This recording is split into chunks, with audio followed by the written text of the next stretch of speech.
From the Detroit Free Press, it's Friday, May 8th. Here are today's top stories.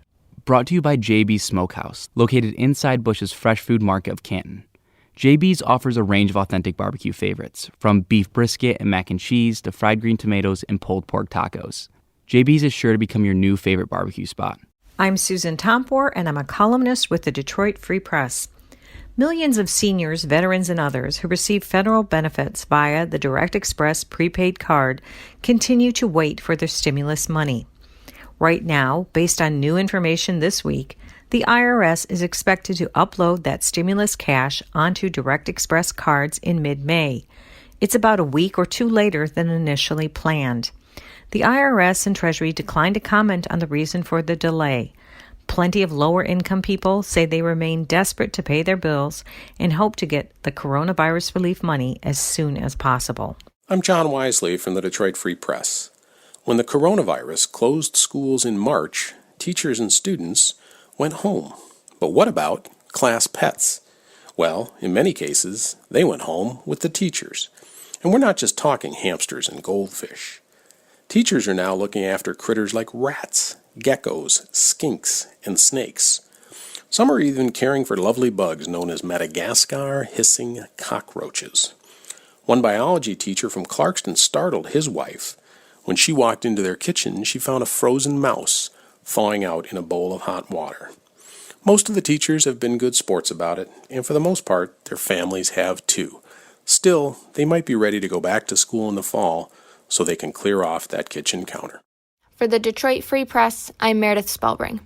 With graduations around the corner and warmer weather moving in, now may feel like a good time to host a party. But doing so at an Airbnb rental could get you in trouble with Detroit police. Airbnb announced it is not allowing renters to host parties or events in areas where such events are prohibited, which includes Detroit. In a statement released Tuesday, the vacation rental company said it bans guests from hosting events and will cooperate with Detroit police in any investigation of violations. The company has also removed the event-friendly filter on its site. Any public or private gathering of any number of people between groups outside of a single household are prohibited under Governor Gretchen Whitmer's current stay-at-home order. The company said policies and rules will be adjusted as government and health authorities relax mandates currently in place. For more information on Airbnb rules and regulations, head to freep.com. For the Detroit Free Press, I'm Darcy Moran. Joe Vicor says it's just in the blood of nurses to want to help. That's particularly true for the Vicor family, however. Joe is one of 6 siblings, but he's one of 4 working on the front lines right now. Joe's doctorate program to become an anesthesia nurse was put on pause due to the novel coronavirus, so he went back to work as an intensive care unit nurse at St. Joseph Mercy, Oakland. He works with his sister Melanie Hunter in the ICU, and until this week also worked with his sister Kim Kerr. She just got a degree in nursing after working as a surgical technician and is now headed to St. Mary Mercy, Livonia. Still another sister, Lisa Vicor, works as an anesthesia nurse at Ascension Genesis Hospital in Grand Blanc. It's been a tough time for the siblings, some being the sole ones at the side of dying coronavirus patients.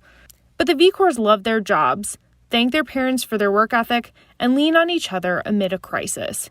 Here's what Kim Kerr had to say. You're going to be nervous, you're going to think you're bringing it home, but in the end, you have to take, your main priority is taking care of the patient. Their family couldn't be prouder. For the full story, check out freep.com. I'm Kirkland Crawford with the Free Press Sports Department and a look at the Detroit Lions' schedule for the upcoming season. The National Football League shared with the world the schedule for all 32 teams on Thursday night, and for the Lions, well, there aren't too many surprises. If all goes right and nothing is delayed, the Honolulu Blue and Silver will open the season September 13 against the Bears at Ford Field. The annual Thanksgiving Day game is against Deshaun Watson and the Houston Texans.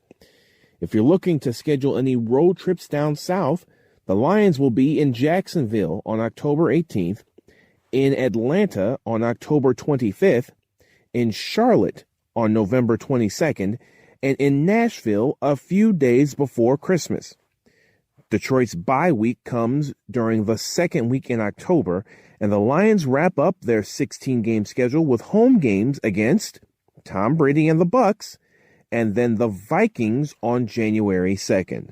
Do you like what you're hearing in our news briefing? Let us know, whether it's a question, comment, or something you just want to hear. You can share your opinion by emailing us at voice@freep.com. That's voice@freep.com. See you tomorrow.